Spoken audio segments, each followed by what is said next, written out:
maybe expected a little bit more, but Pacquiao looked so average against Floyd. It was incredible. Like, I was expecting Pacquiao to have all these punches on this guy, but he just could not land hardly anything. And Floyd, done a very professional job.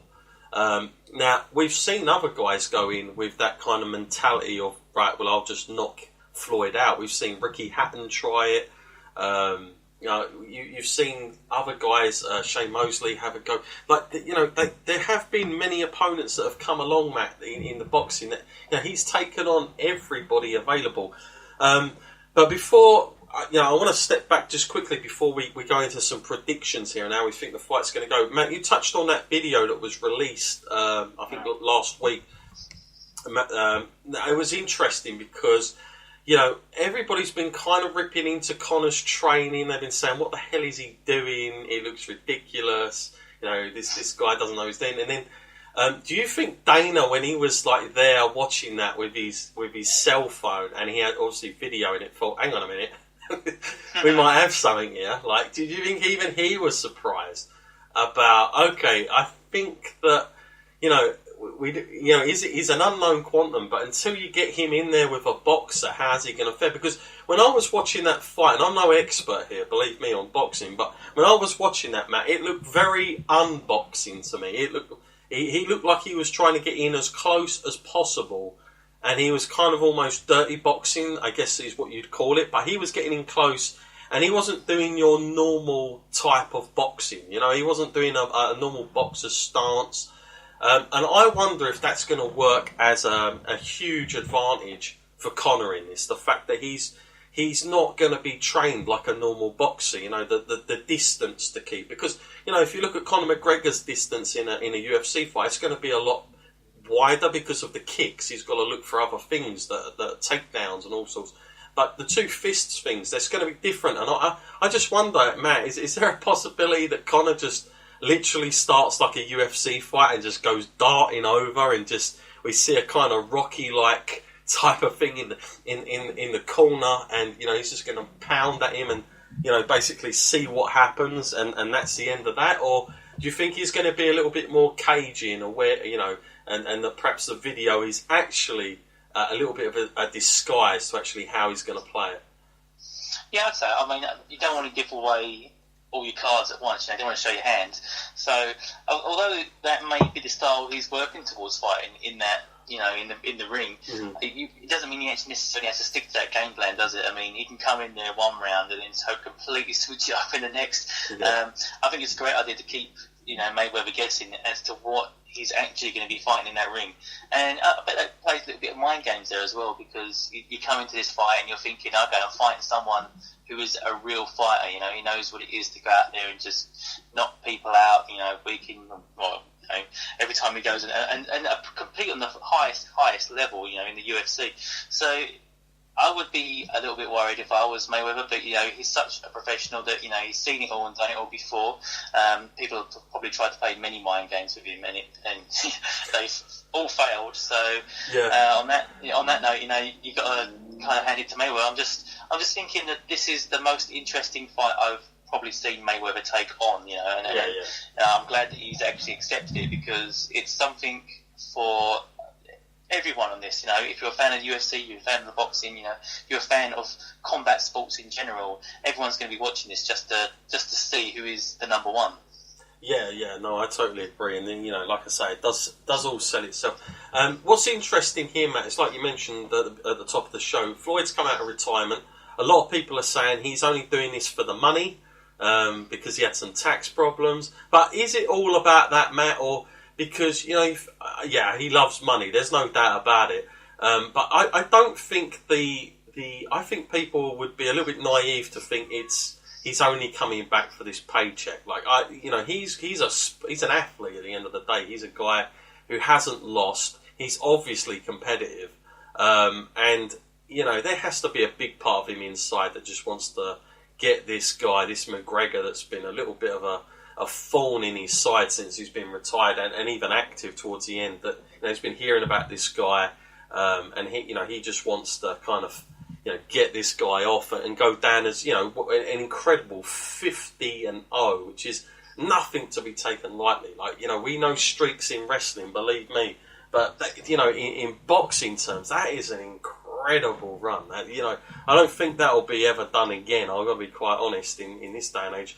And you know, he's taken on all comers. He's taken the best that they've had thrown at him. Obviously, with the age thing as well, Matt, I suppose that's got to be taken into consideration. You know, he's 40 now. Conor, obviously, you know, 28, 29. So there is that as well. But I don't really know that will matter too much to a guy like Mayweather, because he looks like the kind of guy that's keeping in shape all the time.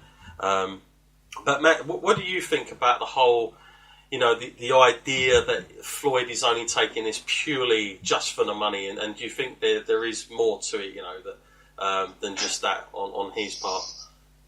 Well, yeah, this guy's got a lot of money, you know. I mean, although this is like probably the biggest paycheck he's going to pick up on a fight, you know, and it'll be hard to turn that down. The one thing, you know, that money can't buy is an untarnished record, and he's risking that coming into this. I mean, although he may be supremely confident that he can take this and win, but you know, you're still running that gamble, you know, and taking on that it's always a bet, isn't it? He's betting on himself. He's going to do this, and I would say that, you know, I much rather prefer that he didn't take the fight on and lose if he had a suspicion that he was gonna. So, you know, I think it's pretty brave of him to do so. So it's not money orientated at all, I would say. And it kind of interestingly brings me back to like CM Punk as well, like we spoke about this before, when he transitioned to go into UFC. Sure. Although that was a massive risk and he was going to get paid a lot of money for doing it, it wasn't as if he was going to just take it on to get paid to get knocked out. There's a driving force behind it that you want to prove something to yourself and go into to a match, or like Conor's going into this. Like, he's not doing it for the money, he's doing it for to prove to himself that he's the best fighter. Just like CM Punk went there and wanted to give it a go and see if he could hang in the octagon, and it didn't really pan out for him. But you know, he was in a losing situation whether he won or whether he lost. Now people are going to criticise him. Yeah, no, totally with you there. Well, I guess the other point to all this, Matt, and this is the fascinating one to me, is that okay, you've got the boxing world, Matt, the entire boxing fans now. Most of those guys, most of my friends that I have that are total boxing, you know, they've gone with Floyd, no doubt about it. They're sticking with their boy. But Matt, as a kind of industry, I wonder, in a way, does Conor have... You know, I think Floyd has more to lose, and I think boxing has more to lose than what Conor and MMA are going to lose on this one. Just in terms of, Floyd is the top guy in boxing currently, right? There's nobody anywhere close to him. He's taken on all these opponents. If a guy from MMA just comes over, and I'm not saying it's just any guy, this is Conor McGregor, but still, Conor McGregor, he's only, say for the last 3-4 years, been a well-known quantum in all this. You know, he's not been as huge a star as Floyd, obviously, in the box office terms, but you know, in the last 3 years, for sure, he is, you know, a massive attraction. But if a guy just rolls into this boxing world, Matt, and takes out the top guy in a boxing fight, what does that do damage? Do you think that does major damage for the sport of boxing? Just from an industry point of view and a sports point of view, Matt, in a kind of that kind of battle going on between MMA currently and of course boxing in general, with the pay-per-views and all the rest of it. Would that? What I'm saying is, will that make a huge impact? Because this is such a big fight, you're going to get both lots of fans watching it, plus neutral fans. You know, will it do some serious damage, do you think, Matt, if that was to happen?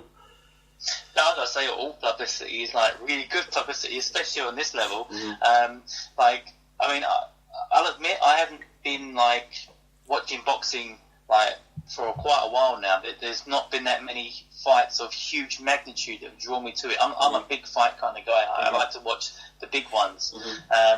And although the other ones are interesting and you know, that's how you establish yourself as one of the greats, to keep racking up these wins. I'm one of those ones that is swayed.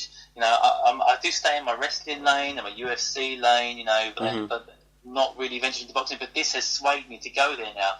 And, you know, yeah, if McGregor won, you know, and he did another boxing match, I'm there instantly, you know, straight away. Yeah, I think so. But I was just talking, I mean, mainly, Matt, in terms of, you know, would it make boxing's credibility go down if an MMA guy like Conor comes over and wins? Do you think that dents it at all, or do you think it doesn't matter? No, I mean, like, I'm sure there's many people that are boxers now that didn't start off as boxers, did other sports and that, and then became a great boxer. Mm-hmm. Just because he's still quite a young man, isn't he? Like he said 28, 29, you know, and he could easily, if he decided to, just switch professions and become a full-time boxer if he wanted to. Yeah. That option's always open to him. It shouldn't like damage any credibility just because you are one of the best fighters in the world. You know, whatever you're doing, you can't take that away from them. Yeah. Well, I wonder what Mr. Dana White has probably got smiles all around his face, because he knows, Matt, if Conor wins this, there's no telling. Now, first and foremost, we've got to say Conor is going to be in a completely different financial state after this. I mean, no matter what happens here, Conor's going to be very well off. I mean, if we're led to believe around 100 million, Matt, like if you think of the UFC terms, he's getting what, 3 to 4 million currently.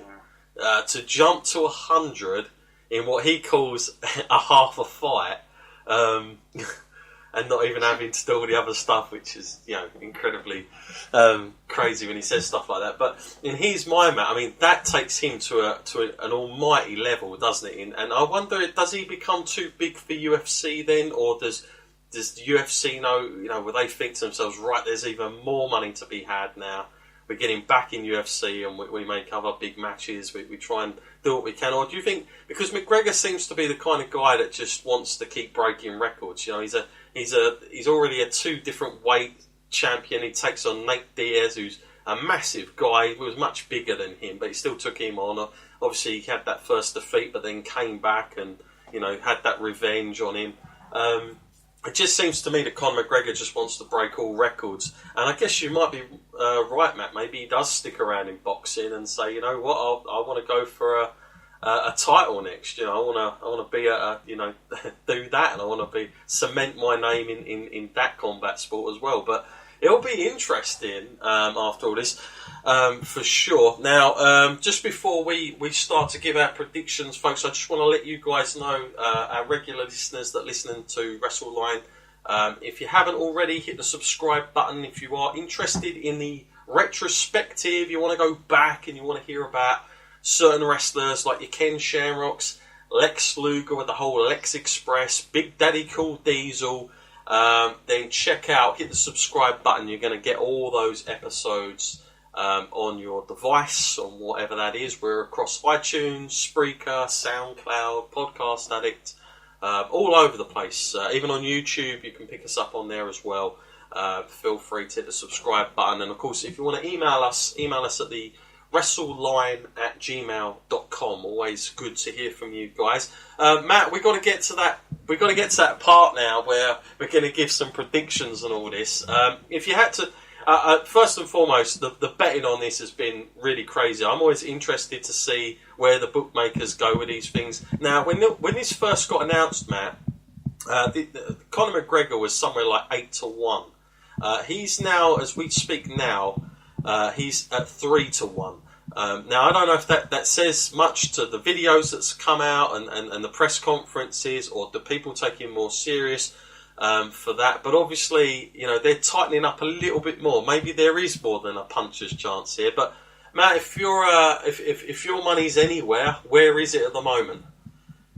Well, I got to say, I have put a few bets on Conor. So, you know, I think it's more of a betting with your heart than your head. I mean, mm-hmm. if I was going to be logical about this, I'd say that, you know, that Mayweather, he's an expert in these kind of things. He will avoid a lot, and he will drag this out, you know, because he does have experience in going a long, long way, you know, a long, long distance. He can go 12 rounds and whatever. I mean, it's not really a sweat to him. Mm-hmm. But although it's not the most interesting fight when they do that, you know, he knows how to win. Yeah. I think, well, to be quite honest with you, unless you are absolutely a rich person. There's no real money to be made on Floyd Mayweather. I mean, let's be fair, Matt. I mean, you're going to have to go some stake to get anything credible back at 1 to 4. Let's put it that way.